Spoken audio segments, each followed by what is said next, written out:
Actually, yung term lang naman minsan na nagkakatali. Ayaw kasi ng iba yung salitang hyper eh. Oo. Actually, hyper, ibig sabihin lang naman yan, active. Diba? Yung pag ang bata ay masyadong malikot, hindi mo magiging hyper ang tawag natin dyan. So, active. No? Actually, sa buhay natin bilang mga Kristyano, kahit yung mga kumukontra sa hyper grace, maniniwala ako maging sa buhay nila, yung grace hyper din. Tayo ay na-saved by grace. Okay? At tayo ay under grace. Walang kumukontrol eh. All the believers in the body of Christ ay nagkakaisa. We are saved by grace. Etong nagkakaroon ng problema. Yung karamihan na naniniwala na tayo ay na-saved by grace kasi isa lang naman ang gospel, it's the gospel of grace. Pero after being saved, iniisip nila, meron kang kailangan i-apply it.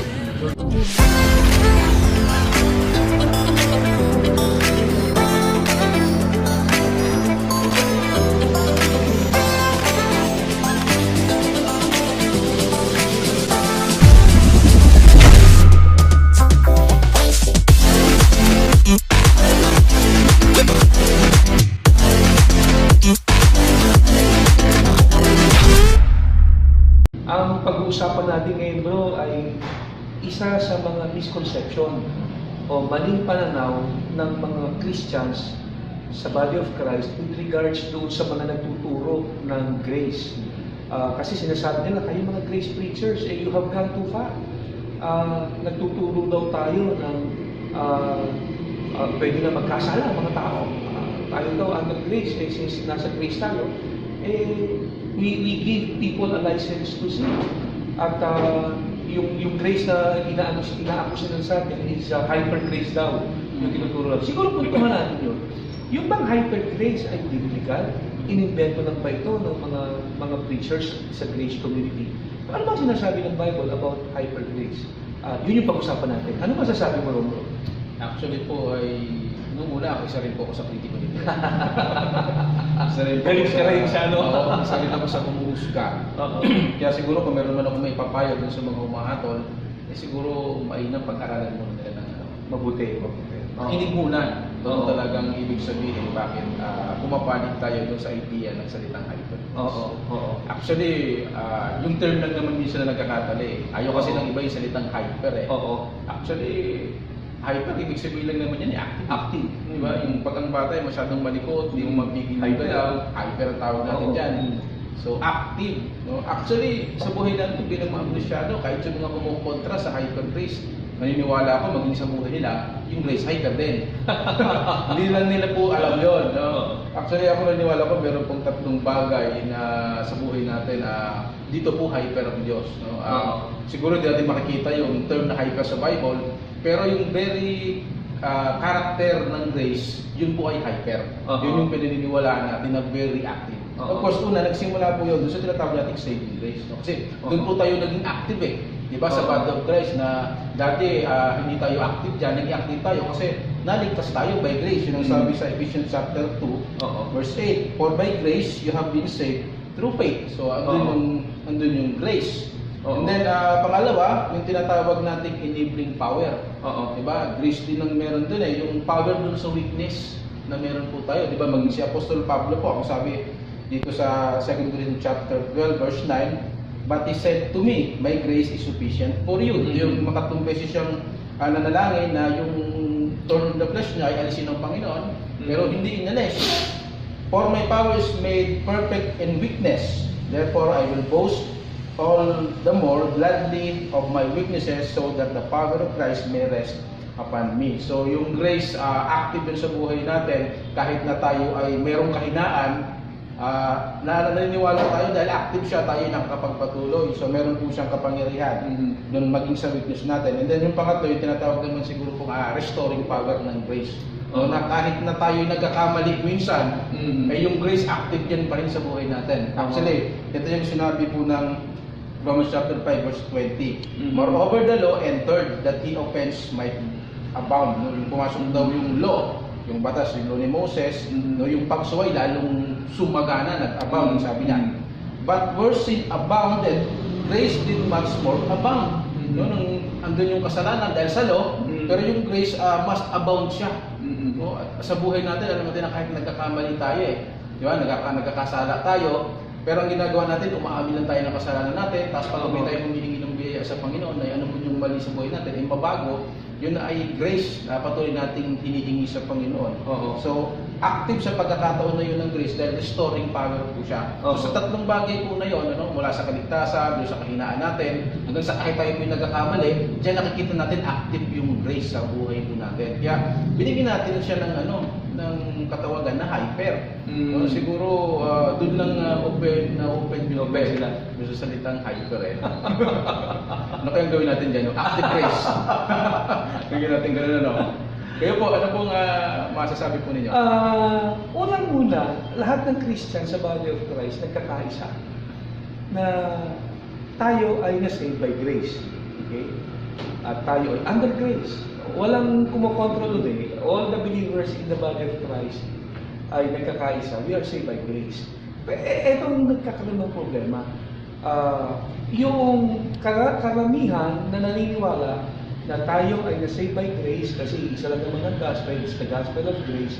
Pero after being saved, iniisip nila, meron kang kailangan idagdag doon sa grace. Kaya parang sinasabi ka, you are saved by grace, but, so laging may but naligtas tayo sa biyaya ng Diyos, pero, so parang iniisip nila na kailangan meron kang i-add na nagawa para ma-maintain mo yung salvation mo.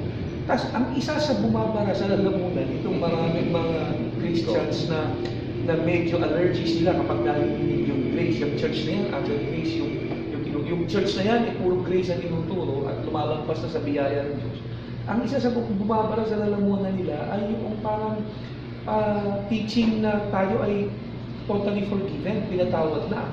Kasi parang iniisip nila na dahil tayo pinatawad na sa ating mga kasalanan at tinuturo natin total forgiveness, binibigyan natin ng license to sin yung mga tao.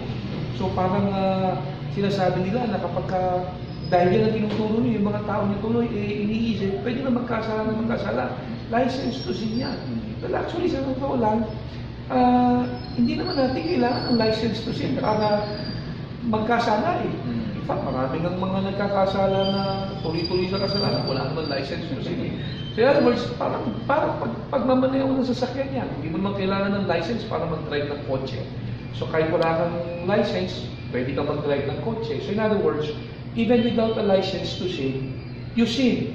Pero ang punto is, talaga bang yung hyper grace, unbiblical? Yung binasa mo kanina, maganda yun kasi doon actually hinango yung salitang hyper grace. Tingnan natin. Balikan natin yung Romans chapter 5, sa verse 20. Sa ESV ko babasahin. Sabi dito, now the law came in to increase the trespass, but where sin increased, grace abounded all the more. Tatanungin natin. Sabi niya, the law came in, when the law came in, yung daw kasalanan nag-increase. Okay? Nang pumasok daw ang kautusan, ang kasalanan lalong dumami. Kaya kung iniisip ng tao na ang solusyon para yung tao, yung mga believers, huminto sa kasalanan, wag yung grace ang isaksak mo sa lalamunan nila kung hindi yung law. Well, actually, baliktad. Sabi dito, ang law ay pumasok, dumami ang kasalanan. The law came in, trespass increase. So in other words, sabi ng Bible, nang pumasok ang kautusan, mas lalong dumami ang kasalanan. Pero sabi dito, but when sin increased, grace abounded all the more. Now, yung word na abounded dito na ginamit sa original Greek is huperperuso. Na doon hinango yung salitang huper is hyper. Tapos doon hinango yung hyper grace kasi yung sa English translation ng huperperuso is super abound. So sabi dito kapag ang kasalanan ay nag-i-increase, yung the grace ng Lord ay nag-super abound, nag-i-increase lalo. So when grace increased all the more. So actually, Bible ang nagsasabi na the very nature of grace is hyper. Now, kung susundan mo yung mga susunod na sinabi ni Paul sa verse 1 ng chapter 6, kasi magkakasunod yan yung mga chapters and verses naman, ginawa na lang yan ng tao di ba? Para lang maging convenient tayo sa pagbabasa. So yung chapter 6 verse 1, karugtong yan ng chapter 20. Tignan mo sabi ni Paul. What shall we say then? So after sabihin ni Paul na when sin increased, grace increase all the more, tapos nag-super abound, hyper, sabi niya na, what shall we say then? Sabi niya, are we to continue in sin so that grace may abound? Sabi niya, so bakit sinabi niyo po na dapat ba tayo magpatuloy sa kasalanan upang ang biyaya ng Diyos ay mas lalong lumaki?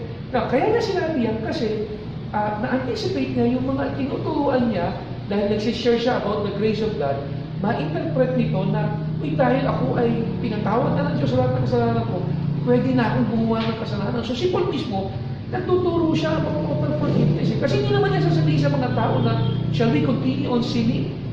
Kung ang mga tao ay naiintindihan siya na ang tinuturo niya ay huwag kayong magkasala. Okay? Kasi kung may tinuturo niya, huwag kayong magkasala, hindi niya nasasabihin yung shall we continue on sin. Pero kung ang tinuturo niya, we are totally forgiven from past, present, and future sins. So may isip ng mga tao, baka pwede na ako magkasala. Kaya sabi niya dito, what shall we say then? Sabi niya, are we continue to sin? So that grace may increase. Ay sabi niya, verse 2, by no means, how can we who die to sin still live in peace and so naman, ang grace, hindi siya license to sin. At ang hyper grace actually biblical.